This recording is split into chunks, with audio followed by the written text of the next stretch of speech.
नमस्कार। आज देश की तमाम फटाफट खबरों में आपका स्वागत है। बंगाल के शीर्ष अधिकारी अल्पन बंदोपाध्याय केंद्र सरकार को रिपोर्टिंग करने के बजाय सोमवार को मुख्य सचिव के पद से ही रिटायर्ड हो गए। पश्चिम बंगाल और केंद्र के बीच पैदा हुए टकराव के बीच बंदोपाध्याय को ममता बनर्जी सरकार का मुख्य सलाहकार नियुक्त किया गया है। उनकी नियुक्ति मंगलवार यानी आज से प्रभावी होगी। ऐसा होने के बावजूद उन्हें केंद्र की नाराजगी से नहीं बचाया जा सकता है। केंद्र सरकार के सूत्रों के अनुसार आदेशों की अवहेलना करने के कारण उन्हें चार्जशीट की कार्रवाई का सामना करना पड़ सकता है। बंदोपाध्याय को पीएम मोदी की अध्यक्षता में हुई चक्रवात यास की समीक्षा बैठक में संक्षिप्त उपस्थिति के लिए कारण बताओ नोटिस भी जारी किया जा चुका है।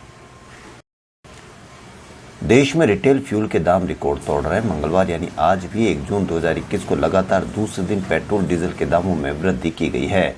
बीते 15 मई से लगातार एक दिन के अंतराल पर दाम बढ़ाए जा रहे हैं, लेकिन आज लगातार दूसरा दिन है जब दाम बढ़े हैं। आज पेट्रोल की कीमतें में जहां प्रति लीटर 27 पैसे बढ़े, वहीं डीजल की कीमत भी प्रति लीटर पर 23 पैसे बढ़ गई है। देश के कई शहरों में पेट्रोल 100 के पार बिक रहा है और राजधानी दिल्ली के 94 के पार चल रहा है। डीजल भी लगातार ऊपर चढ़ता ही जा रहा है। राजस्थान सरकार ने रेजिडेंट डॉक्टरों के वजीफे में बढ़ोतरी कर दी है और इस बारे में आदेश जारी किया गया है। चिकित्सा मंत्री ने इसकी जानकारी दी। चिकित्सा मंत्री रघु शर्मा ने बताया कि सीनियर रेजिडेंट का वजीफा 61,000 रुपये से बढ़ाकर 70,150 रुपये, एमडीएमएस प्रथम वर्ष का 48,000 रुपये से बढ़ाकर 55,200 रुपये, द्वितीय वर्ष का 51,000 रुपये से बढ़ाकर 58,650 रुपये और तृतीय वर्ष का वजीफा 53,000 रुपये से बढ़ाकर 60,950 रुपये कर दिया गया है।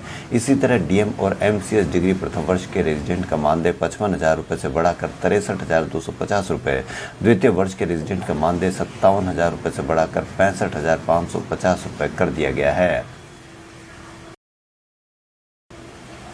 कोरोना वायरस प्रतिरक्षण टीकाकरण के तहत टीके की बर्बादी के आरोपों के बीच राजस्थान सरकार ने टीकाकरण का ऑडिट करवाने की घोषणा की है और इसके साथ ही सरकार ने दोहराया कि राज्य में टीकों का वेस्टेज 2% से कम है। सरकारी बयान के अनुसार राज्य में टीकाकरण के तहत अब 1,66,00,000 से अधिक लोगों को टीका लगाकर राजस्थान देश भर में अग्रणी है। इसमें कहा गया है कि प्रदेश में टीकों का वेस्टेज 2% से कम है और जो केंद्र द्वारा अनुमत सीमा 10% तथा टीका वेस्टेज के राष्ट्रीय औसत 6% से बहुत कम है। विश्व स्वास्थ्य संगठन WHO ने कोरोना वायरस के सभी वेरिएंट या स्ट्रेन का नामकरण कर दिया है। कोरोना वायरस के स्ट्रेन या वेरिएंट को किसी देश विशेष से जोड़ने को लेकर विवाद के बीच विश्व स्वास्थ्य संगठन ने नामकरण की एक कवायद की है। इसी के तहत भारत में सबसे पहले कोरोना के वेरिएंट B.1.617 को डेल्टा वेरिएंट कहा जाएगा। ये वेरिएंट अब तक 53 देशों में पाया जा चुका है और 7 अन्य देशों में इसकी अनाधिकृत तौर पर पहचान हुई है। भारत ने 12 मई को इस बात को लेकर आपत्ति दर्ज कराई थी जब कोरोना के B.1.617 स्ट्रेन को भारतीय वेरिएंट कहा गया था, जबकि WHO खुद कह चुका है कि वायरस के किसी भी स्ट्रेन या वेरिएंट को किसी भी देश के नाम से नहीं पहचाना जाना चाहिए। आज के दौर में B.1.617 वेरिएंट 53 देशों में पाया जा चुका है और 7 अन्य देशों में अनाधिकृत तौर पर इसकी पहचान हो चुकी है। इस कोरोना को बेहद संक्रामक स्वरूप माना जा रहा है। दिल्ली में इस साल मई के महीने में लोगों को ज़्यादा भीषण गर्मी का सामना नहीं करना पड़ा। राजधानी में मई और कई बार बारिश और आंधी के कारण अधिकतम तापमान में तेज गिरावट आई। यही वजह रही कि दिल्ली में मई का औसतन तापमान 13 साल में सबसे कम रहा और 2000 के बाद सबसे कम गर्मी पड़ी है। भारतीय मौसम विज्ञान विभाग ने रविवार को इसकी जानकारी दी। IMD ने कहा कि अगले 2-3 दिनों में बारिश के आसार के बावजूद दिल्ली में तापमान 38 डिग्री सेल्सियस के आसपास बना रहेगा। मौसम विभाग के मुताबिक दिल्ली में मई 2021 में औसतन तापमान 37.5 डिग्री सेल्सियस रहा, जो 2008 के बाद किसी भी वर्ष में मई के महीने में सबसे कम तापमान है।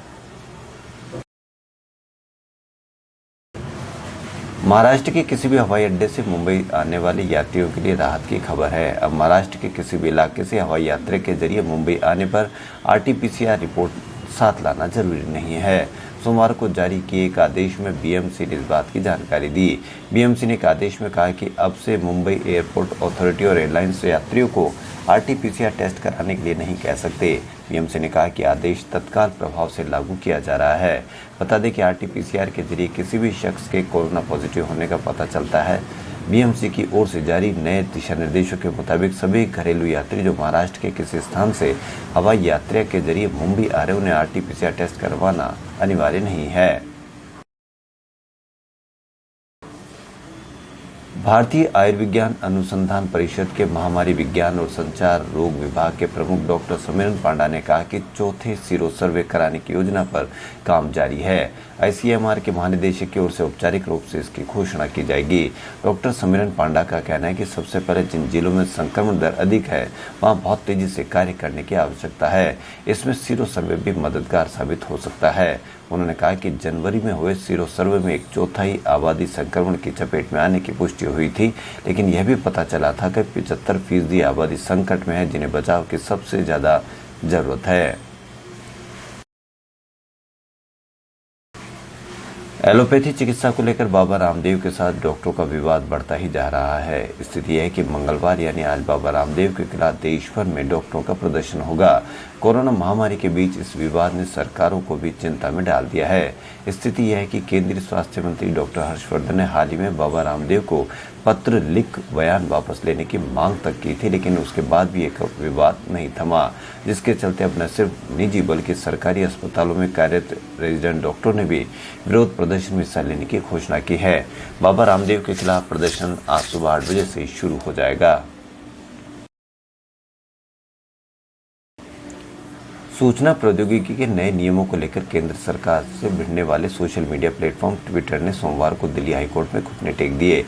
जस्टिस रेखा पल्ली की एकल पीठ ने कहा कि ट्विटर को नए नियमों को मानना ही होगा। अगर नियम है तो उन्हें मानने के सिवा कोई चारा नहीं है। इस पर ट्विटर ने कहा कि हमने नए नियमों को लागू कर दिया और भारत में एक स्थानीय शिकायत अधिकारी की नियुक्ति भी कर दी। यह नियुक्ति 28 मई को ही कर दी गई थी।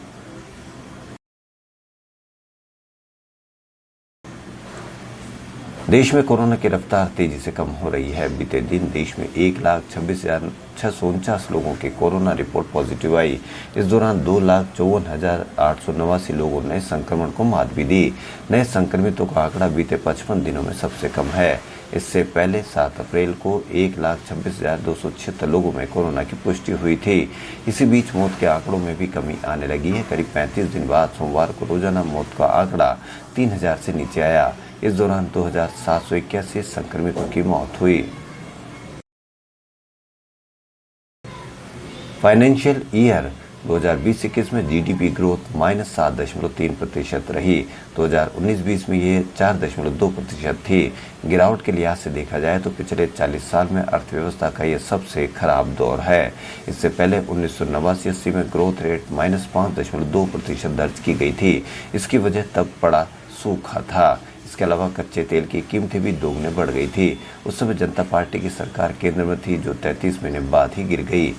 हालांकि जनवरी से मार्च के दौरान यानी चौथी तिमाही में जीडीपी की विकास दर 1.6% रही। वित्त वर्ष 2020-21 में 4 तिमाहियों में पहली 2 तिमाही में जीडीपी में गिरावट रही, जबकि आखिरी 2 तिमाही में इसमें बढ़त देखी गई। खबरों फिलहाल इतना ही। यदि आपको हमारा चैनल पसंद आए तो लाइक, सब्सक्राइब और शेयर अवश्य करें। धन्यवाद।